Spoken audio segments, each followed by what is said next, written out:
All right. All right, so Donna, do you want to start us off and I'll be pulling up the agenda?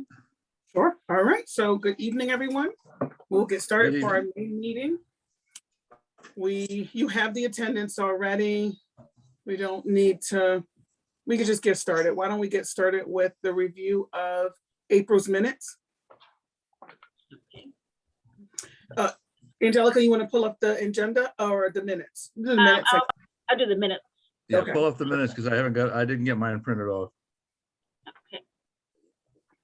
Everybody see that good? Mm-hmm. Okay. I can make it bigger.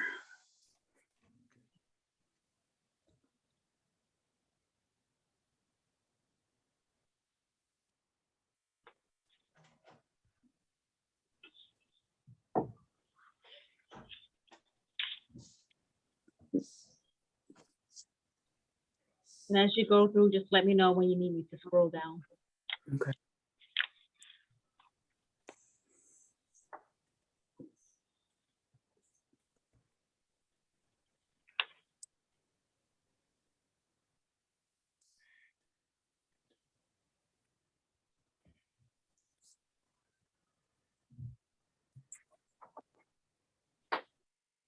You can move it up.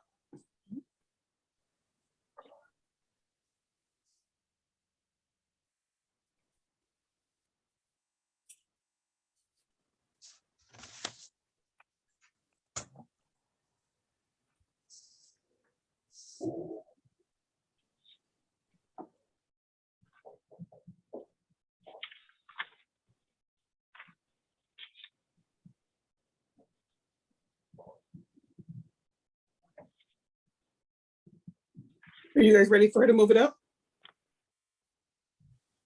Yes, I am. Okay.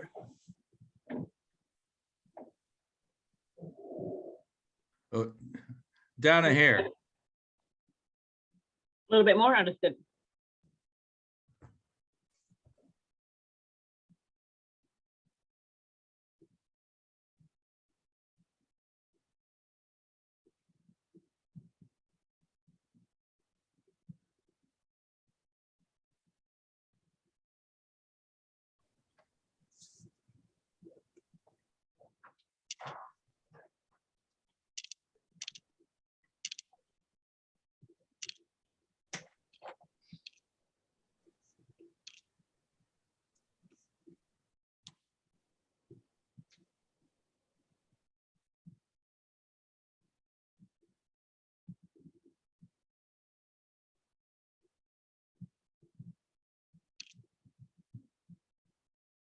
Are we all set with the minutes?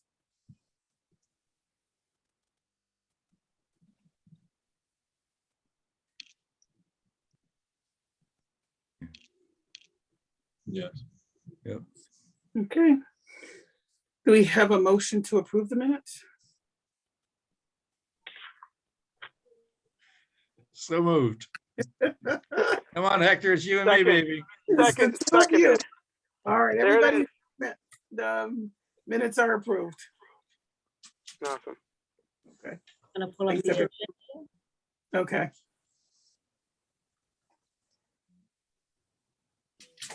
Okay, now the agenda, which I just had.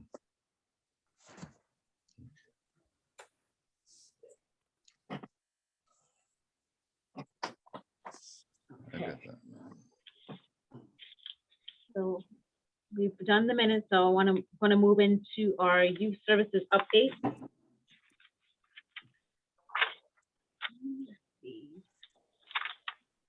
For our foster care support network, we are continuing to do our outings with the kids.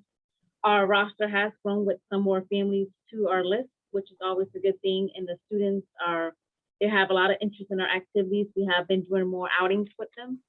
So our last one that we did recently, we did the escape room, and they had a dinner that we did at a restaurant, which was nice for them to have a different exposure to different things. We are in the process of finalizing our details for our 30th anniversary event for holding the Foster Care Support Network grant through DCF. That is going to be this Friday, May 6th. I did send out invites to everyone to attend to this event that we're having. We have special honorees. We're going to have a proclamation, and make a really nice upscale event that we have for this grant and the work that we've done with Bloomfield for the past 30 years. Tiffany has been working hard with reaching out to the families to make sure they are RSVPing, that they're attending, and they can bring their families to have and celebrate for this day as well. Is there anything, Tiffany, you wanted to add for foster care before I go down the list of other youth services programming? No, that sounds good. Okay.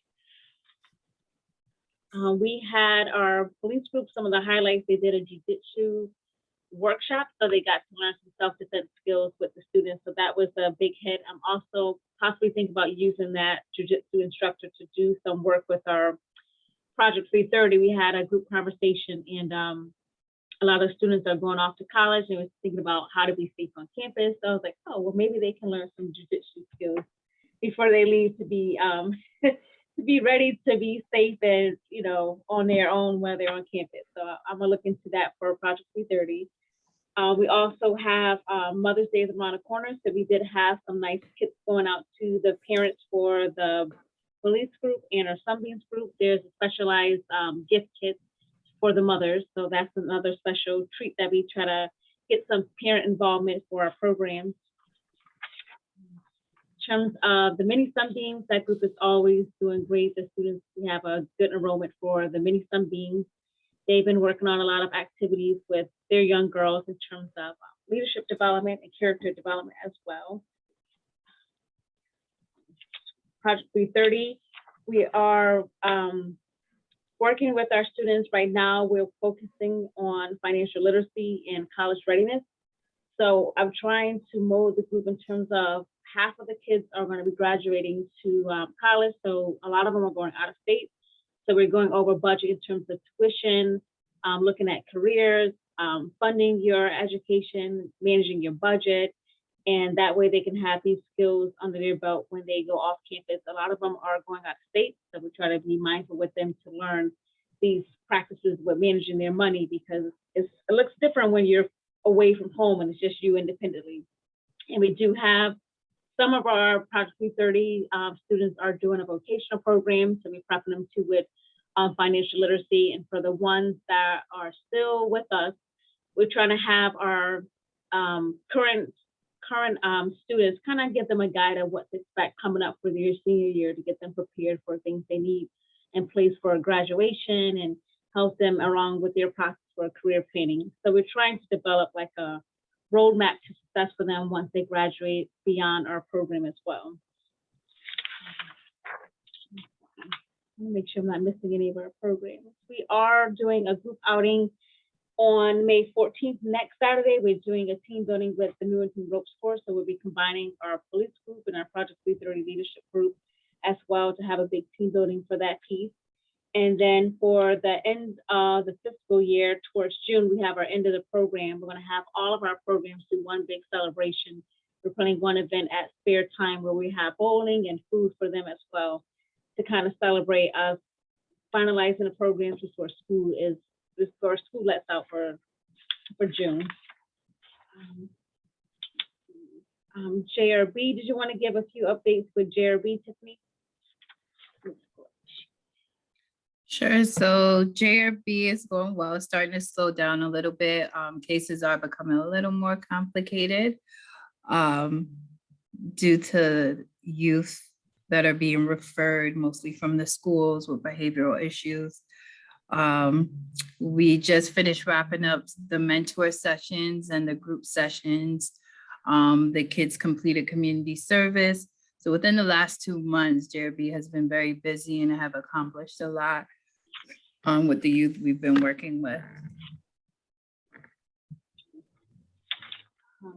Another thing, did anyone have any questions about those programs before I go into our like community type events that we have planned? Angelica, I have a couple questions if you don't mind me asking. Sure. So foster care support, you mentioned that we had a few more families coming in, and I know we've said this I've asked this question a couple times, but for the life of me, I can't remember. So how many families can we take in through that program? So it's based on youth. We can hold max to 25 youth with our grant. And how much are we up to now? We are up to 20 youth now. Okay, so okay. I remember I want to say last month when we spoke, I think the number was somewhere around 16. So that all jives, that all makes sense. All right, so we're getting close. Wow. Yeah, Right. and we've been having a flex where we have some of the older kids leaving, but then we've been getting a lot new, younger ones, and even some just, it's the same families, but the kids are rotating out because some are being reunified and then they're getting in new placements. So I've just been trying my best to keep up with all the workers and the families to keep everyone involved. I got it. So listen, since you opened the door, I am going to ask, what are we doing with staffing right now? Have we figured out that position yet? Number one, have we received approval to make it a full-time position? And if so, how's the applicant pool looking? So I have to double check with Camilla, but I think we are approved for the full-time position for the blending the foster care position and our old program coordinator position together. In terms of recruitment, I don't think the position has been posted yet. They were still working with HR on that piece. Our goal is to have that person start for the beginning of the fiscal year, July 1. So as of my knowledge right now, I'm assuming we're just working on getting the job description up and getting the authorization go, the green light to just start advertising and having that position on board. Okay. Yes. My only ask with that, Angelica, is that we be prepared for the possibility of having to fill a part-time position, depending on that, whether or not, like I just want to be prepared for whatever expectation comes in. We've had so much trouble keeping people in those two roles, right? Whether it be a program coordinator or foster care support.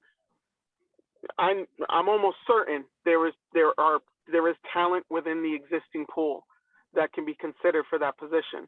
My worry, as I mentioned last month, is that we fill one position, right, and then we lose the part-timer on the back end.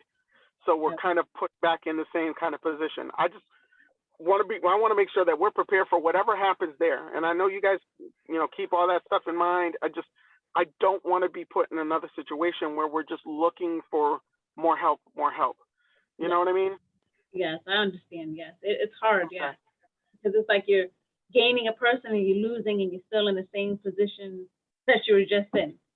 Yeah, and that's the biggest frustration. You guys need the help in that department. For years and years and years, I feel like this is a very quiet department within the town, meaning people it's like a gem, right? People don't realize it exists. They don't take advantage of it. And then from time to time, we get these spurts where all of a sudden, people are starting to take advantage of the programs that are there. And that's great. That's all wonderful. But then you guys are put in a situation where you're trying to fill in the gaps with staffing, right? And that's always going to be an issue with some of these things. I just feel like a lot of times we're not necessarily prepared to kind of backfill these things when it kind of comes up. Mm-hmm. Yeah. Anyway, I'm sorry. That's my commentary on that piece of it. On No, the JRB piece, yeah. Go ahead. I'm sorry, Angelica. I'll say I'm optimistic and everything will align for us so we can keep moving forward to do the programming that we want to do and not be backpedaling. So my goal is just full steam ahead and, but we'll be prepared for both ways, Awesome.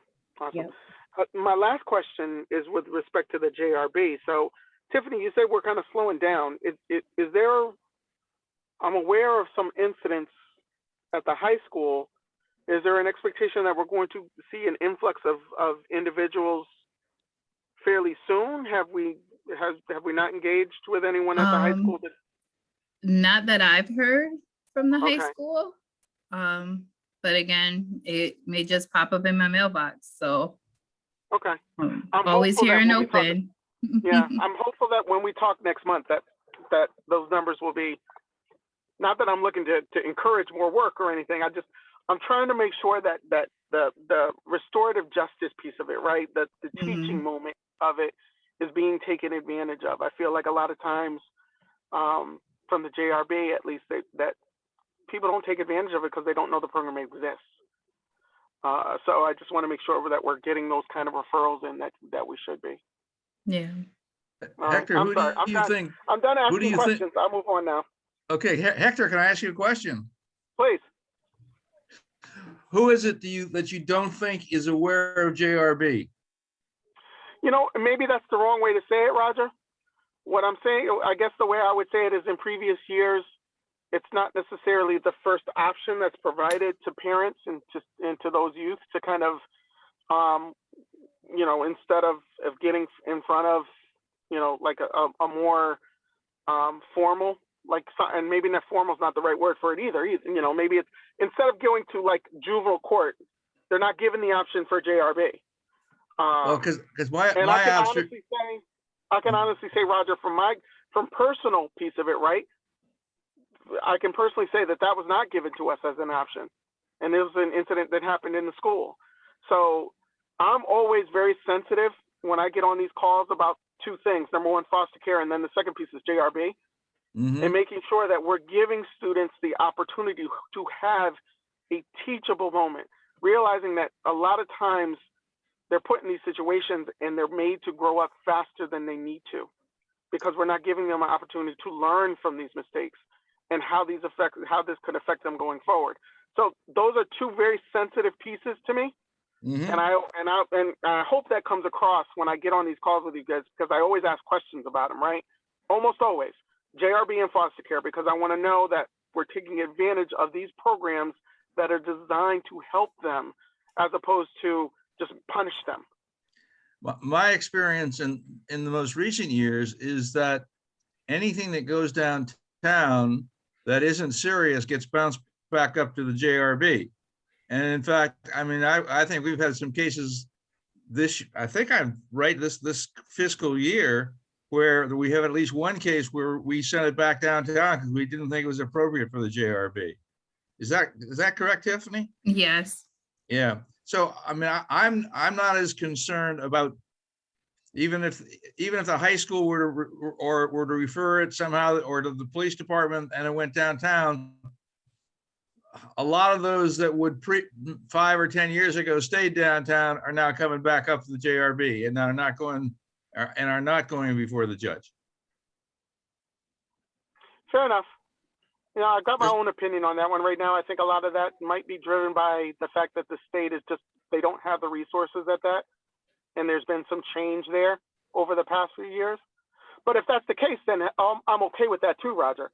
So, you know, I think ever since Raise the Age has happened, was people have been moving away from penalizing young kids, or sorry, young people by sending them downtown, and have moved more toward diversion rather than sending them to the court. How many are we seeing that are, I guess, like second and third time offenders, or second or third time people going through JRB? Is that something that you see as a trend over the past few years, or? We don't get it very often. Occasionally we do. And I will accept it if it depends on the severity of the case and how long ago the old case was. If anything, I'm finding kids who are already a part of JRB working on their contract will get in a little trouble, and then I'll just have to work with the school in regards to that, versus them having to be referred again. But my take is that I think we're seeing in the last few years more. I mean, it used to be pretty much one and done, and now can be 2 or 3 before it's done. And as Tiffany says, you know, it depends somewhat on how long ago the previous was, what it was about. So there's, you know, and there's also, you know, what's the record of the kid been in between? How's he been doing in school? What's her attendance been? So there are a lot of factors that come into that, but I think we've seen more coming back than we did 5 or 10 years ago. Of course, I'm the old guy who's been around forever. Got it. Thank you. I'm sorry. I'm good. I'm good for now. Don't be sorry.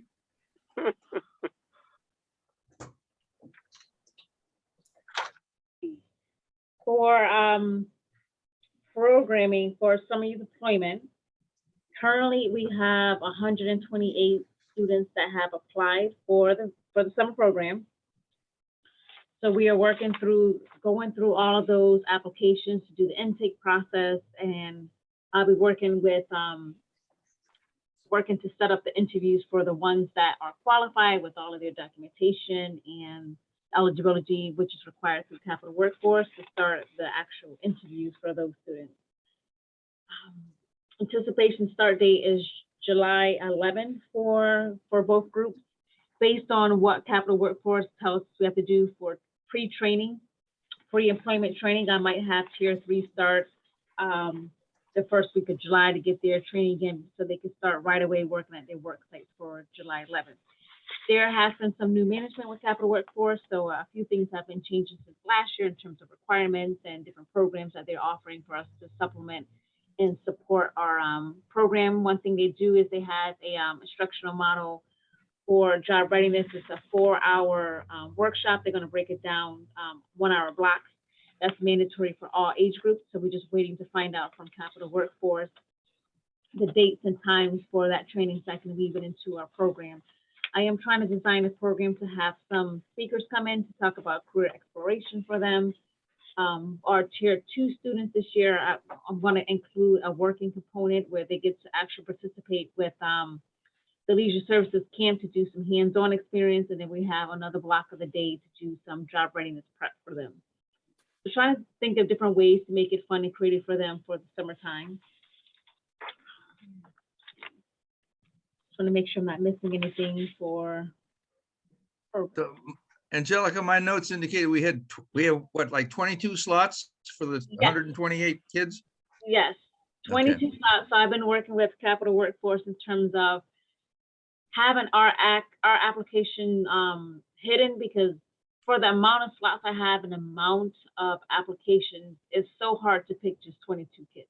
Yeah. We just have the capacity for that amount. I wish we can grow. I was telling Capital Workforce, my goal is to, each year grow a little bit better. Like, I would love to say we can service 100 students, and that'd be fantastic. It shows there is a need. The application cutoff for Capital Workforce is the May 28th. So if our application stays open, we're going to definitely hit typically between 150 and up for applications. So there is a need for students working in Bloomfield. It's just trying to have the capacity to service them with the limited staff that I have to do all of that stuff. But each year we have been able to grow a little bit. So, Angelica, do we know where we stand with, I guess, the teaser that was dropped last month by Counselor Harrington? I think they are having a special meeting for the bridge program for Capital Workforce for those 40 slots for youth that are graduating for their manufacturing program. So they're looking for youth that are seniors that are graduating to do their manufacturing program through Goodwin. And they were trying to fulfill 40 slots to bring to Bloomfield. So I think they're still meeting. They have a meeting today to kind of iron out if it's going to happen and the logistics of that stuff. Okay, thank you. Yeah, in a separate, that bridge program is completely separate from our summer youth deployment program through Capital Workforce. Yeah, my only thinking there, Angelica, was that maybe we can use some of the talent pool from the applications that we get, right? Instead of reinventing the wheel, let's just use the applications that we have in place, and maybe we can somehow coexist, right? Use those applications to maybe fill that as well. I did I see don't know. The intake process is different in terms of what they're requiring for the bridge program. So I'm not sure. For me, it'd be more of like, let's say I go through my roster and I had a waiting list of 12. It'd be like, okay, I have identified these 12 youth. Please connect them to this program as an additional option. Got it. That's my thinking for, like, to say, okay, if I had a pool of applicants, I can say, hey, this is a program that you will be eligible for if you didn't meet the cut for this program, to give them something. I think they're anticipated to start around the same time. Okay. on the record, I'll just say, and I've said this before, you know, I wish there was a way for us to get away from Capital Workforce Group, right? Kind of design our own program so that we can get more youth in there.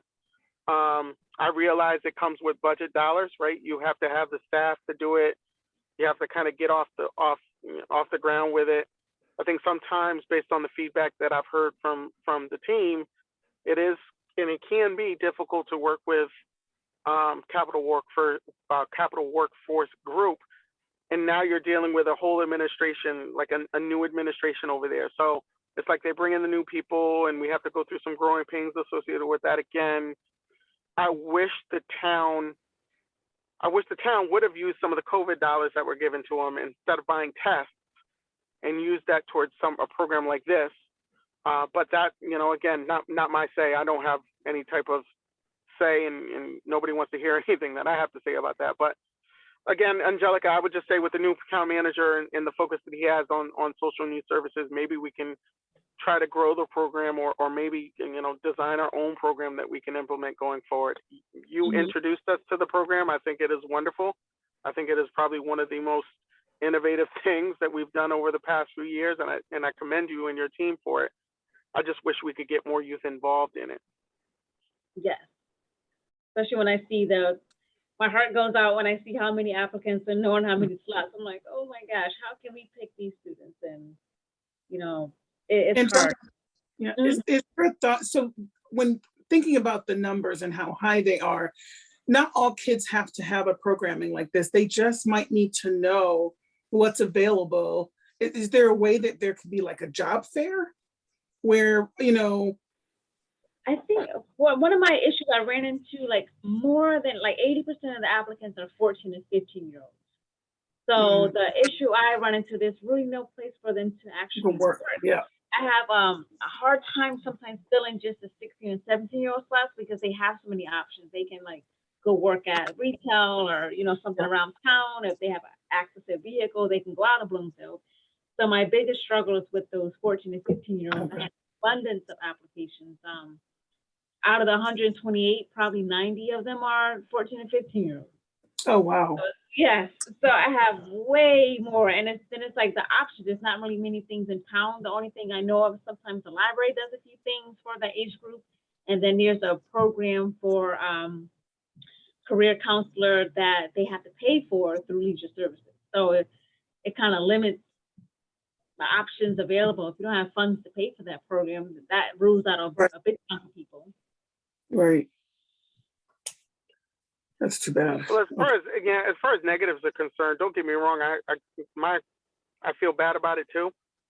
I think the numbers are the same every year, right, Angelica? Like we start off slow, and then we get this abundance of people that enroll in the program. And I think it was the same kind of deal last year, where you had over hundreds of people that were applying for it. You only had 20 some odd slots. I see the program growing. We have our farm. We have a bunch of other people that are coming on board slowly but surely. As long as within a certain amount of time we can continue to grow that year over year over year, you know, that's not a bad way of looking at it, right? We can't get everybody in. You can't please everybody. But at the same time, if you can keep growing it year over year, keep fighting for it. That's something that we desperately need. Yeah, and I have to agree too, and I also have to put it into perspective. When you think about if you're applying for a job at a local agency, the same thing is hundreds of applications for one position, and only one person is going to get the job. So I'm like, well, this is the reality of real work and life. Like you apply, but there's no guarantee because you filled out the paperwork. So I try to explain that to the parents too, like, well, this is a pre-employment application, and just like how you apply anywhere else, you have to apply, and if you qualify and make the cut, you make the cut. We don't have 100 positions for a department. It might be one position for a department open and 100 applications. So I try to flip it into that perspective. Like this is the reality of any working experience.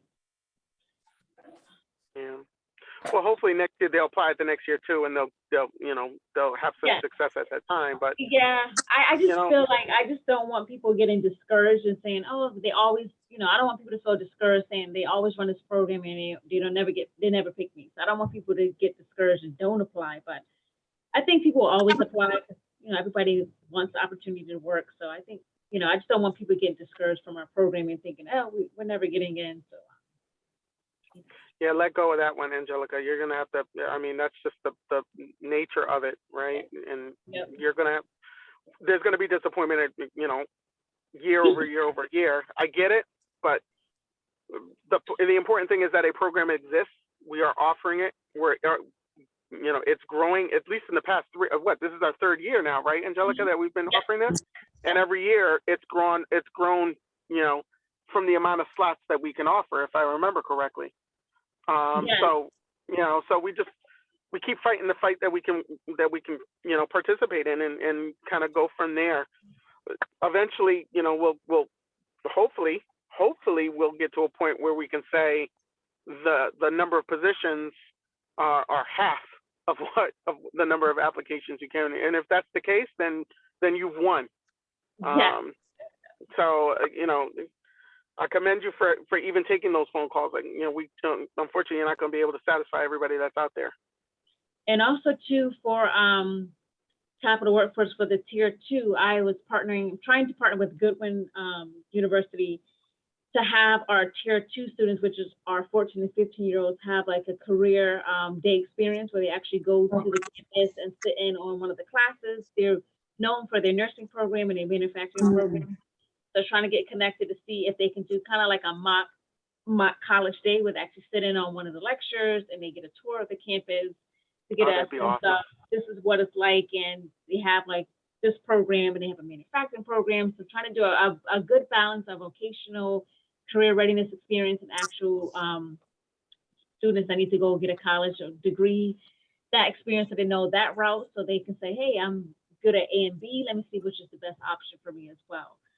So, and I also have been partnered with the Chamber of Commerce to come in to have some speakers come in to go over some different careers that we have locally in town and to help us with our job readiness workshops for them. So each year it's advancing, and also the work sites that I did last year for Delco, they're taking on, they want to take 2 students, and I have a new place, the healthcare agency that wants to take on 2 students for the very first time to do admin work. So awesome. As we go on in our farm, I have to loop back with them to see how many students they're able to take for their capacity. And the high school and the Bloomfield Family Resource Center, they're both taking 1 student. And also the police department is taking someone again this summer. So I have to just connect with Salvatore to see who's the new person in charge or how that's working since we originally spoke. So it's all, great experiences for the students to see what Bloomfield has to offer. So, this is I get excited. This is one of my favorite programs. This is a skill that everyone needs to have to learn how to work and develop that for themselves. That's great. Thank you. Angelica, do we have any contacts with St. Joseph's? No, I don't have any contact. Okay, I was just wondering because I mean they have a lot. They do a lot in the medical field, also nurses, physician's assistants, and I don't know. And there's at least another category, I think. But I don't know anybody there. I just have had a PA student living with us for the last 2 years off and on. That just reminds me, I'm trying to do college tours. I've been reaching out to universities to see if they're doing campus tours. So a lot of them said to reach back in like the second week of May to schedule a group outing to come. So I try to do a few local universities that we can drive to spend the day to learn about the different colleges, their career options, and what they have available. I did reach out to University of Hartford, UConn. I can't think of a couple other ones I reached out to. They said they were offering campus tours, and Leisure Services wanted to partner with us with their CIT program, their counselors and training program, to combine with our students when we go out to do those college tours. So I'm hoping everything aligns and I can get the date secured so we can have our on the road tour with these students for 6 weeks to different places. And I'm trying to get them exposed to different schools, even community colleges, like Tungus community colleges, some that aren't your known. Like a lot of people think of MCC and Capital. I'm like, well, there's Tungus, there's Gateway, like different other community colleges that they can have access to as well, in addition to our 4-year university. Great, thank you. You're welcome.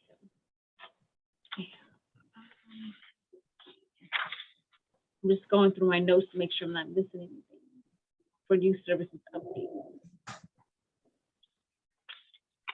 Yeah, those are all of our updates that I have for youth services. Anyone have any other questions beyond the ones?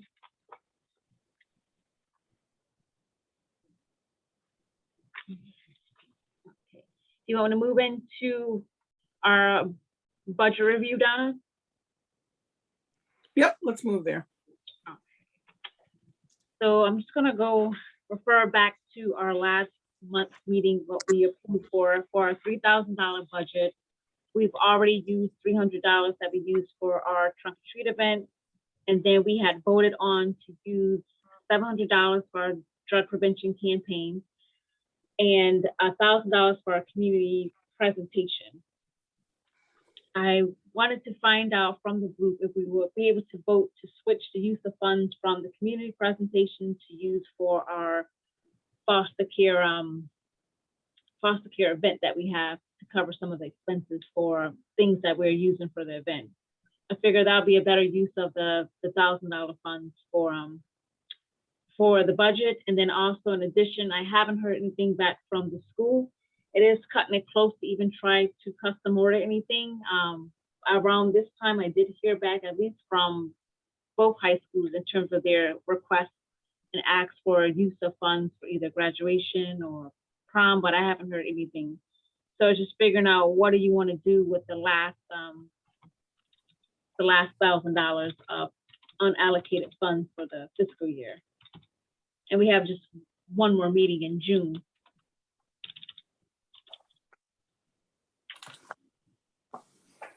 Do we have enough to vote for at least to see the use of funds for the switching the community presentation to using funds for the foster care event that's happening this Friday?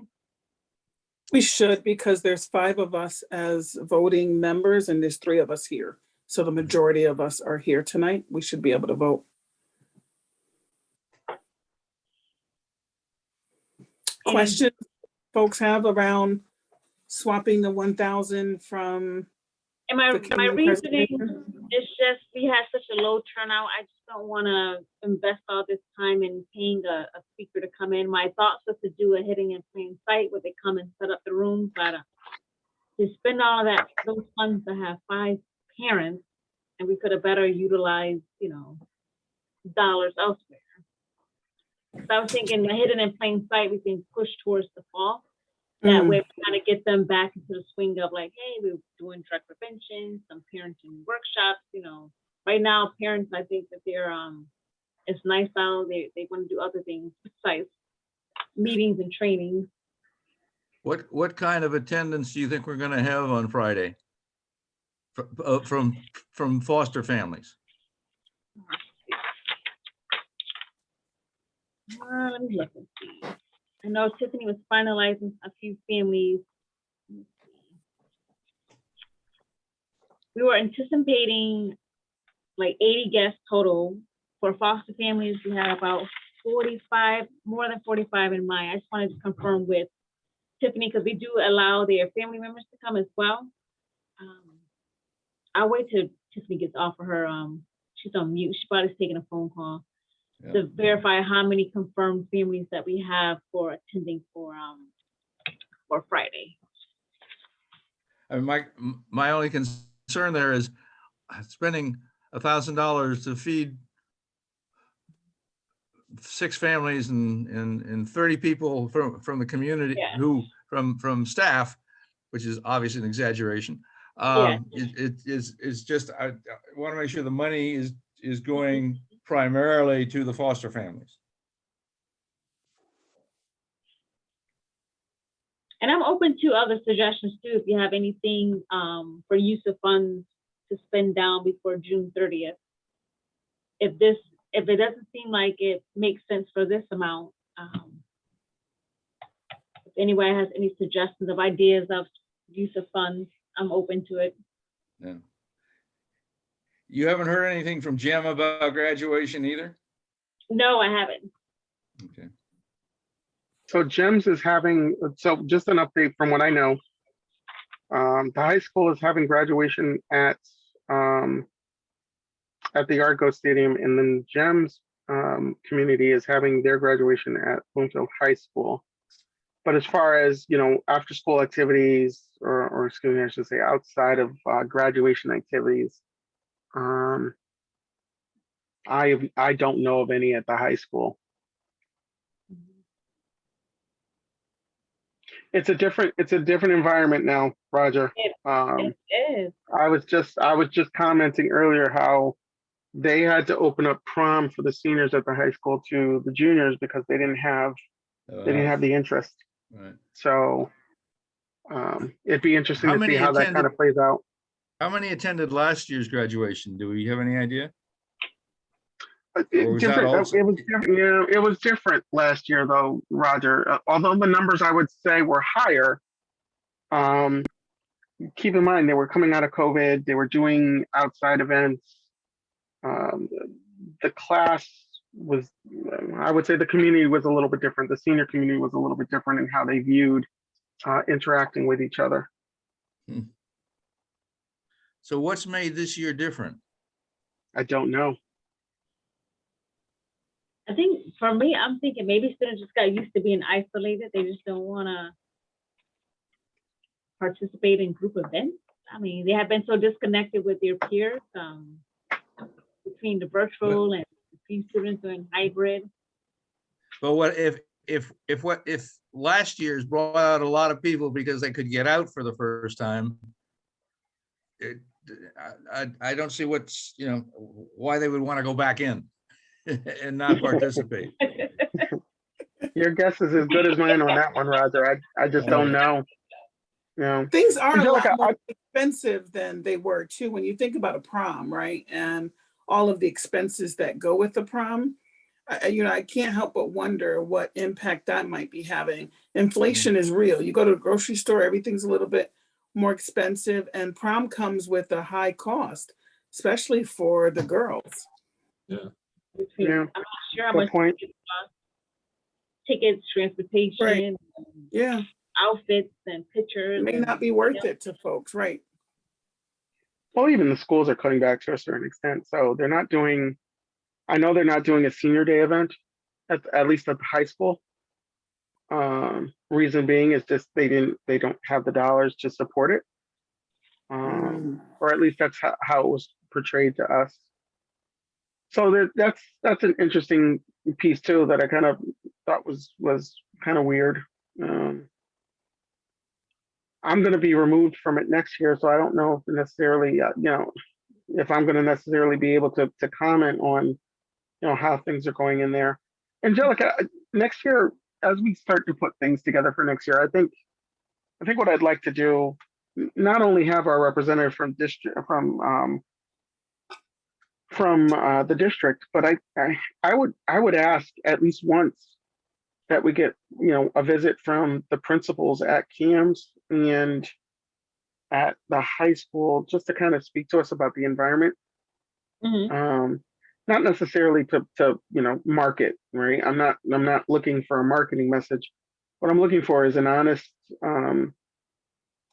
feedback as to, I guess, the mental health of the students, right? What type of things they're seeing, I don't need to know. I don't think this group necessarily needs to know specifics, but just in general, right? Where can this organization support them so that they can free themselves up to deal with some of the more the daily minutia that they get over there? I don't know.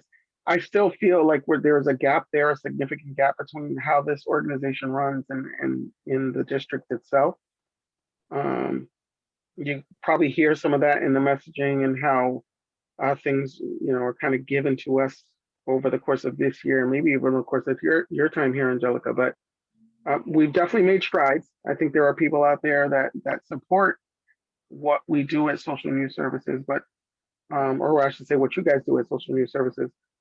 I just want to see more cooperation between the two, more of a working relationship between the two. And I just feel like we're not there yet. Going back to go ahead, Angelica. Yeah, I was going to mention that we do have some room to grow to better partner with things. Because There's sometimes I hear last minute, I was like, oh, I didn't know that was happening. But I want to know sooner, I would have been able to X, Y, Z. So I'm hoping it will get better next year. I know the principal has changed over, so. Yeah, no, listen, the messaging is always there. When you have the conversations with Jesse White and, with the principal, God, I haven't spoken to him in such a long time, the principal Oh, over at Cam's. Oh, no. Yeah, Mr. Miletti's at district office now, so he's part of the dark side at this point. Just kidding, Mr. Miletti, if you're listening. But no, I guess I just want to be able to speak freely with them. And it doesn't necessarily need to be in this environment. I think we encourage them to attend the meetings so they can give us some feedback as to what kind of trends they're seeing in there. And then we go offline and we have our conversations about what we can do to maybe assist them in their mission. I think, as we talk about the portrait of a graduate and some of the work, the hard work that was done and some of that stuff, my fear is that doesn't necessarily manifest itself to actual like stuff that comes, like that actually happens, right? That we kind of speak favor to it, but we don't actually see any results from it. And that's the biggest fear from that. Ultimately, that's not our child, right? That's not our baby. We didn't create it. We didn't put it on the table. So the district needs to follow through with that. What I want to see us follow through with is some of the things that we see that affect the youth in the community. The biggest thing, and I'll continue to say it over and over and over again until I see action from it, is mental health. Coming out of COVID, and maybe this is kind of the result of it, these cliques that are forming within the schools, the interaction of the students with themselves or the lack thereof, right, is a result of some of the things that we're seeing there. And it has a very direct line to mental health and the health of our students. So I think, as we kind of talk about what's happening year over year over year, we need to put focus not just on drug prevention, and maybe this is something that we kind of tackle for next year. Put less money on that side of it, because that is, as much as we like to say it, some of the things that we're doing in the community are making it less offensive. I mean, but mental health is there's a big gap there, and we're just not giving our students or our youth the assistance they need to be able to speak freely and speak to some of the things that they're doing and what's going on in their community, because it is a separate community from what we see.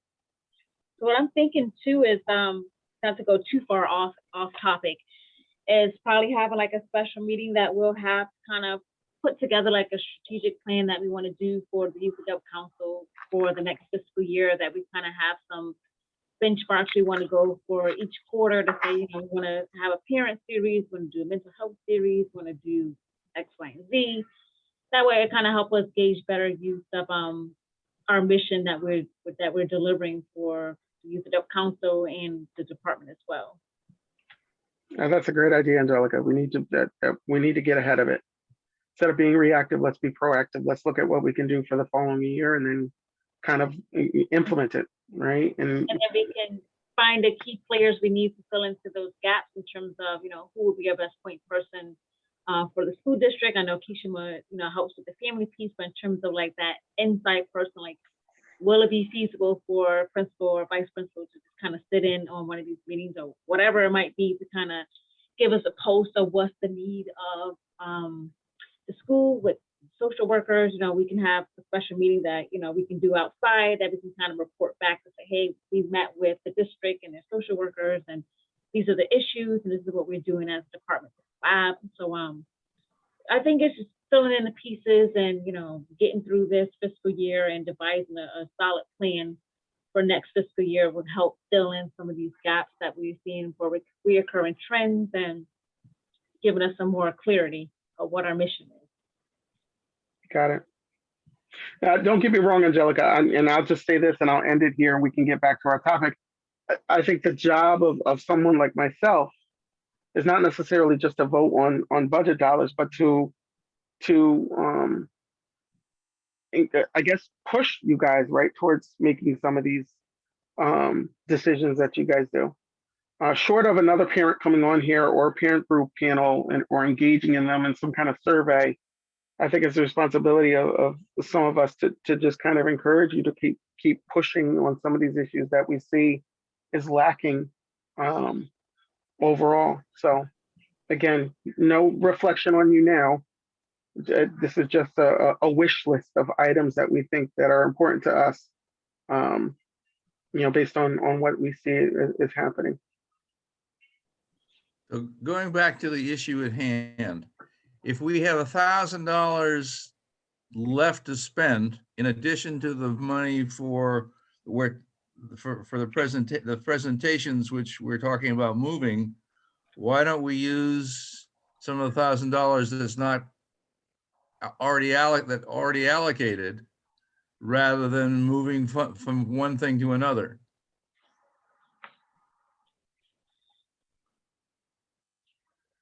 What do you mean, I'm okay Roger? with that. I'm trying Okay, to what I'm saying is, what I'm hearing is, okay, we had $2,700 because we'd already Mhm. spent 300. Yep. 700 went to the drug prevention. Mhm. We voted for $1,000 for presentations, which, because of the low turnout, we're thinking of shifting to the foster family celebration. But Mhm. we still have $1,000 that we haven't allocated, unless we're saving that in the expectation we're going to allocate it for high school graduation. Right, because last meeting we said it would go to the graduation, but we hadn't heard anything yet. Okay. But what I thought I heard either Tiffany or Angelica say is, what are we gonna, what are ideas we're gonna use for that $1,000 if it's not gonna be used for graduation? Right. Yeah. We can always vote via email too, right? I mean, I think we've done that before, where if we needed to, we could vote on something via email if something presented itself before our next meeting. Correct, Angelica? Yes, I think, yes, we had to do that for, I can't remember, Mhm. wow, we did do that option, we sent it out. Yeah. So why don't we take the $1,000 that is not currently allocated Mhm.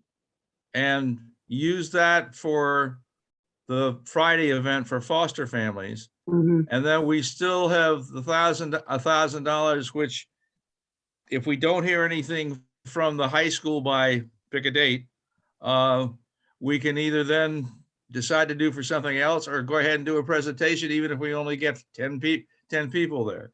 And can you do it? I mean, to go back to Hector's point, is there anything out there that we could do on mental health or the impact of COVID on the students, not to mention the impact on the teachers? Trying to think of any presenters I've seen come through my emails.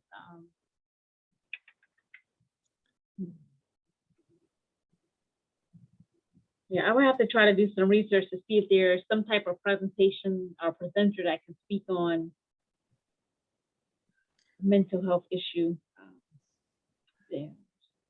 And do we want to take the responsibility of asking whoever it is at the high school about graduation, or are we waiting for them to come to us eventually? Well, keep in mind too, then project graduation is something that's done by parents, Roger, Yeah. and nobody.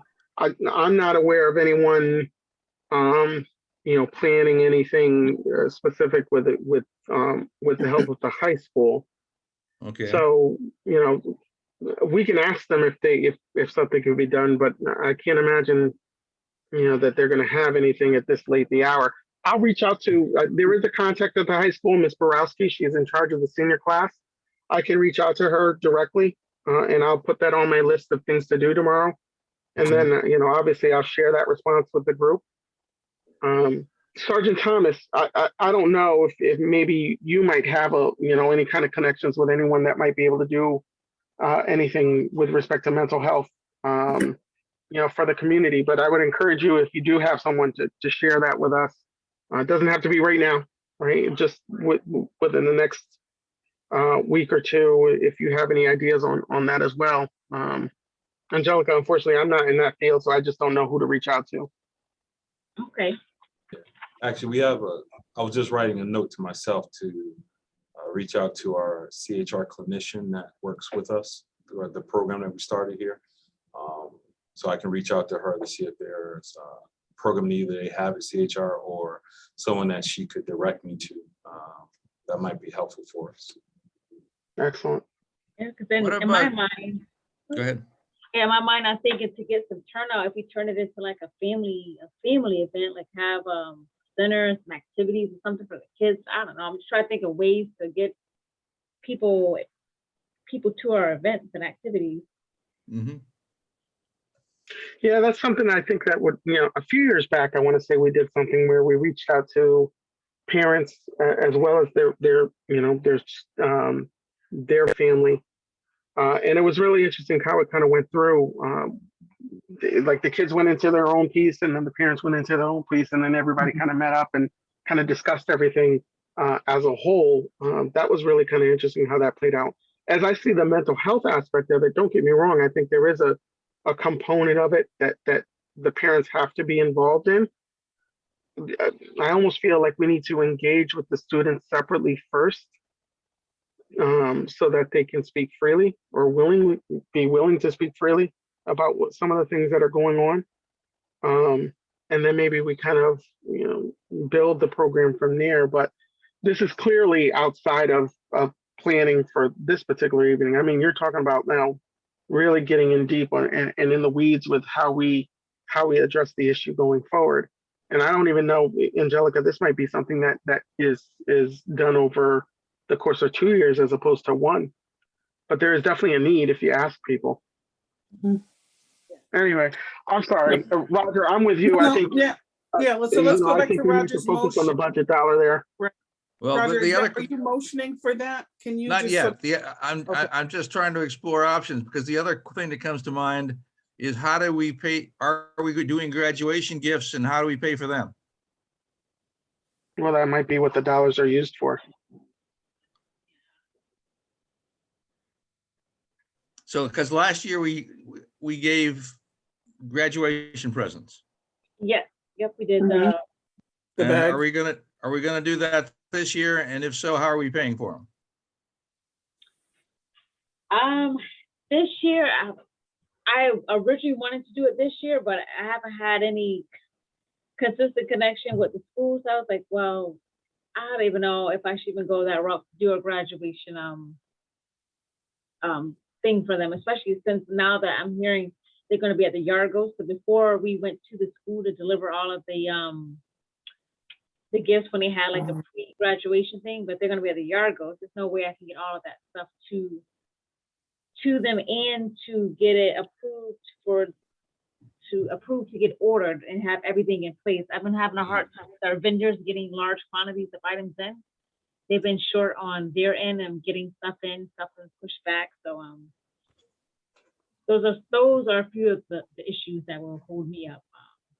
Angelica, let me reach out to Ms. Borowski tomorrow, and then Okay. I'll follow up with you probably by the afternoon. I want to give her a chance because she is an instructor there as well. So I want to give her a chance to get back to me, but I'll reach out to you by the afternoon to see what she says, and then we can regroup with the council if we need to. Okay. So given the interest of time, it's 7:19. We have one, I think what we need to do is we can table the rest of the budget. But for tonight, given the fact that the Bloomfield, the foster care event is Friday night, do we have a motion as it relates to allowing $1,000 of our budget allocated to that event? I make a move we motion. allocate $1,000 of the budget to the 30th anniversary event for foster care. I second that motion. So we're all in agreement for that, Angelica. So Okay. we can, okay. So, Tiffany, a question I had asked in your absence was for the event on Friday, do we know roughly how many foster families and foster children and their families are coming? Yes, I actually was doing the roster earlier before the meeting started. So we have about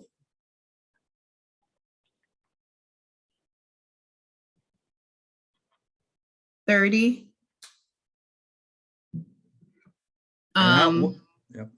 between the foster parents and foster kids, and then we have a few of the foster parents from the past Okay. who currently don't have any youth in the program, but have participated in the past, attending as well. And we will be recognizing 2 of the foster parents for their years of service. And I did surveys with all the families, all the foster parents, to see how long they've been a foster parent. And I asked, like, what was their cherished memory and what do they like best about our program? So the feedback was so nice. Like, some got me a little emotional and touching. But one foster parent has been doing this for 30 years and has been with the program majority of that time. So it's really nice to see that she's still a part of the program. And then many another one people are was 20 years. Yeah. How many people are coming, are you expect in total? We're capping it at 80. Currently, we have about 60 who have RSVP'd so far. Okay. Thank you. You're welcome.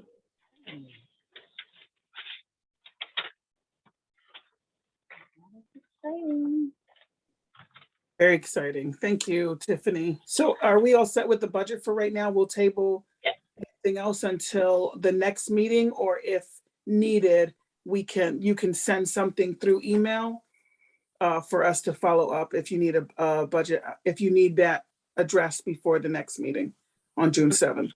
Yes, and I'll wait to see whatever feedback Hector's able to get from the school. And Okay. on his end.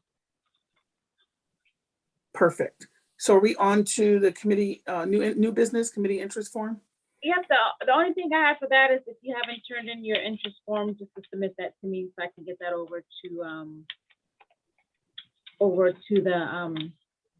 the committees and committees council for all of our members that we have. I filled out one for Tiffany for the JRB. Do I have to do a separate one for youth services as well? Yes, I will send you the link that has the fillable one for the youth adult council one. And Okay. Roger, you have yours here as well. Yeah, both of them. I had to do a second one too, Sergeant Yes, Thomas. yes. I sent one and I thought maybe I was done, but no Yeah. such luck. I forgot, so I gotta get mine done, sorry. Okay. Yeah, we keep my pile, so let me keep my pile, and I just send a reminder for on the agenda. But I think that was the only update I had just for that piece. Okay. Any other business or announcements, guys? A couple of people talking about schools. I'm hearing that Laurel is going to have a pre-K next year. And I also believe that Superintendent Thompson is looking to start a 1st to 5 connecting for GEMS. So you could start at Wittenberry Magnet and and go all the way up to graduation from GEMS at some point. Oh, Oh, wow. Apparently back in 2015, we applied for that and it was approved, but there was no money. So he's hoping to get, I think, some money from COVID, so the COVID money to help start that. That's just my understanding. We'll see if it actually happens. yeah, that'll be interesting. Yeah, pre-K is definitely always needed, so that's good to hear. They're gonna be doing the pre-K. Yeah. Early intervention is so much better. Any other things? Thank you, Roger, for that. You're welcome. Nothing? All right, sounds like we're done. Okay. I Everybody. make a motion to adjourn today's meeting. Thank you. Okay, everybody take care. Oops. All right. Roger, do you mind staying on the line for a quick second? I just had to go over something else. I'm just gonna stop recording. Just for Okay. our thing for Friday. Yeah. Can I catch up on something with you too, Tiffany? Sure. I'm